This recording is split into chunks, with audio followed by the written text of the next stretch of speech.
सात संगत जी, बड़े प्यार और सत्कार से कहिए धन निरंकार जी। सतगुरु माता सुदिशा सविंदर हरदेव जी महाराज की जय। सात संगत जी, दासी एक छोटा सा विचार लेके आ रही आपको चरणों में। वो विचार से सात संगत जी बहुत सारा सीख मिलेगा कि ऐसा क्यों करते हैं जो सत्संगी हैं, जो ब्रह्म ज्ञान लिए हैं। सात संगत जी अभी सत्संग में आते हैं, प्रतिदिन आते हैं, अच्छी अच्छी बातें सुनाई जाती हैं, अच्छे अच्छे विचार सुनाई जाती हैं। सात संगत जी जो ब्रह्म ज्ञानी महात्मा है, बहन जी है, वो अपने को बहुत सारा मतलब अच्छी अच्छी विचार भी बताती हैं। कुछ गलत होती है तो अच्छी अच्छी राह बताती हैं कि ऐसे नहीं ऐसे करो बहन जी, यहाँ नहीं बैठना है, ये लाइन में बैठना है। मतलब बहुत सारे सीख मिलता है अपने को। तो सात संगत जी एक सत्संगी महिला थी, वो रोज सत्संग में आती थी, रोज सत्संग में आती थी प्रतिदिन। उसकी बहुत बड़ी थी, मतलब बहुत बड़े लोग थे, पैसे वाले थे। तो सात संगत जी जब सत्संग में लंगर रखा जाता था, लंगर की प्रसादी चालू होती थी, तो वो भी आती थी, बैठती थी प्रसाद खाने के लिए। तो खाने में कुछ न कुछ नोक्स निकालते रहती थी। अरे ये प्रसाद में नमक नहीं है तो कैसा बनाए हैं। सात संगत जी कुछ न कुछ नोक्स निकालती थी हर दिन प्रतिदिन। लेकिन वो क्या हुआ ऐसा, जब भी खाने को बैठी प्रसाद खा रही थी तो कभी दाल में नमक नहीं है ऐसा बोलती थी, भाजी नहीं अच्छी पकी है, कुछ न कुछ नोक्स निकालते रहती थी। फिर सात संगत जी वो खाना खा रही थी, प्रसाद नहीं खा पाई, उसको एक रोटी बच गया सात संगत जी।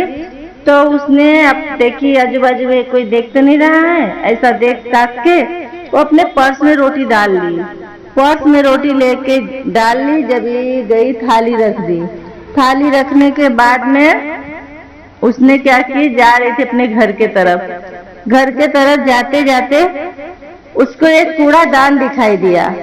जब एक कूड़ादान दिखाई दिया तो क्या की, वो रोटी को कूड़ेदान में डाल दी, पर सात संगत जी देखो कहने का भाव क्या है, ऐसा नहीं करना चाहिए। अभी वो तो डाल के चली गई सात संगत जी, पर कितने लोग भूखे हो गए। जो भूखे हैं उसको तो पेट नहीं भरा, उसको एक रोटियां नहीं मिली, वो रोटी से कमी हो गई। पर सात संगत जी ऐसे करती थी, हर एक बार ऐसे वो करती थी। लंगर का प्रसाद बहुत नुकसान करती थी सात संगत जी। फिर वो घर पे जब गई, उसके घर की स्थिति समझो तो बहुत अच्छी हालात थी, पैसे वाली थी, पर उसके हालात खराब होने लगे, उसके घर की हालात खराब होने लगे। रोटी की कमी पड़ने लगी, मतलब ऐसा कोई अन्न का उसके घर में कमी पड़ने लगा। कभी कभी ऐसा था दिन उसकी कि एक टाइम खा के दिन बिताना पड़ता था, भूखे रहती थी, बच्चे आदमी सब ऐसा हो गया था उसके घर का। फिर सत्संग गई, फिर वो बाबा जी से पूछी, सत्संग में गई, बाबा जी से बोली, अरदास करने लगी, बाबा जी मेरे घर का हालात बहुत अच्छे थे, अभी क्या हो गया कि 2 वक्त की रोटी भी नहीं मिलती है, और मेहनत तो बहुत सारे खूब करते हैं, हमारे पति भी जाते हैं काम पे, पर ऐसा नहीं है, माया की भी बहुत तंगी है, अन्न की भी बहुत तंगी है, खाना नहीं मिलती है, प्रसाद नहीं होता है हमारे घर पे, कभी कभी बहुत तकलीफें होती हैं। तो बाबा जी ने बताया उसको कि आपने लंगर का प्रसाद का नोक्स निकालते थे उतना तक ठीक है, पर आपने क्या किया, वो रोटी ले जाके कूड़ेदान में डाला। तो वो रोटी को आप किसी गाय को खिलाए होते, या तो फिर कम लिए होते खाना, कुत्ता को खिला देते, कुत्ता को भी खिलाते, तो कुत्ते को भी खिलाते सात संगत जी, तो उसको भी पेट भर जाता, उसकी भी आशीर्वाद आती, वो भी अपना बोलता कि चलो एक रोटी मिला, पर वो कुत्ते को भी नहीं खिलाई सात संगत जी, फेंक दी कचड़े में। अभी फिर ऐसी चलते लगा। बाबा जी ने जब भी बताया तो माफी मांगी वहाँ पे, और उन बाबा जी के चरणों में नतमस्तक हो गई, और माफी मांगने के बाद बाबा जी अभी ऐसा गलतियां नहीं होगी, बहुत अरदास की, बहुत विनती की बाबा जी से। तो सात संगत जी यही कहने का भाव है, हमसे ऐसी गलतियां नहीं होना चाहिए, ये गलतियां की बहुत भारी परिणाम भुगतना पड़ता है।